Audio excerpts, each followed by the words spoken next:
Hey, wild and crazy slingshot shooters. I'm still down here in the basement, but I'm not going to do any shooting in this video, so I'll take my glasses off. And I'm here, I just wanted to quickly show you a feature of the modified slingshot compared to the unmodified slingshot here. You know, the way TrueMark designs these with this wrist brace, you can actually kind of push down and pop that thing out of this little socket here and then kind of fold it on around, and it's real convenient if you want to store it or if you want to carry it in your pocket or something like that. So on this one, even though I've got this paintball feeder, or in this case I'm using it as a general all-purpose pellet feeder, strapped onto the frame, you can still push down and pop that out of place and then rotate this on around, no problem. And you know, originally, like when you're using this on the blowgun, a mouthpiece would fit here, but that little projection, it doesn't have any problem sliding past the handle. You know, even if it touches it a little bit, this magazine tube is flexible, so it'll kind of bend and then pop back straight after you do that. And so here, like, well, with this one I got these flexible prongs, so I might kind of get them lined up. Try to get that flattened out. Now the only thing is, you know, it'll seem like this is kind of pointing the wrong way. That might look awkward. But the nice thing is, this thing just kind of snaps onto this magazine tube, so you can actually rotate this thing to any angle you want. So I can line it up this way. And I'll try to show you here. I got my pants on with the pockets here. So I can go ahead and just slide that down in the pocket, and then it, you know, carries quite nicely there. Now in the other pocket, I just wanted to show you real quick. I've got some extra magazine tubes, and I got them loaded up with different kinds of ammo. Here I've got the 3/8 inch steel pellets. Here I've got 5/16 inch pellets. And then here I've got some paintballs, and only partly loaded.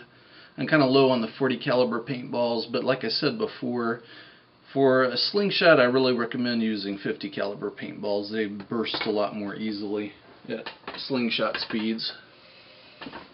Now we'll look at the ammo tubes in the next video more. We'll look at how to, you know, reload rapidly with the thing.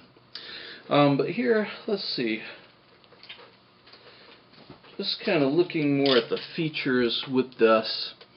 Another thing, and here, like if I'm going to open this back, just remember if you've got this thing rotated around to twist that back around so it's going to be easy to open it back up. Then you can go ahead and flip that on around, snap it back into place, and it's good to go then.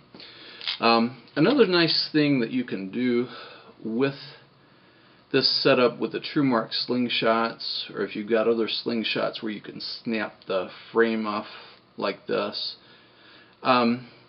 You know, here I've got these red tapered bands on this one that I really like.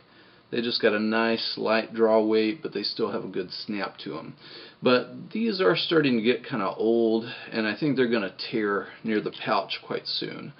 So let's say that, you know, like if they did break, knock on wood, but you know, if they did, if I needed to switch out quickly maybe to a slingshot where I had, you know, a good set of bands on it, or maybe if there was nothing wrong with these but I just wanted to shoot with a different set of bands, maybe with a stronger draw weight or a lighter draw weight or what have you.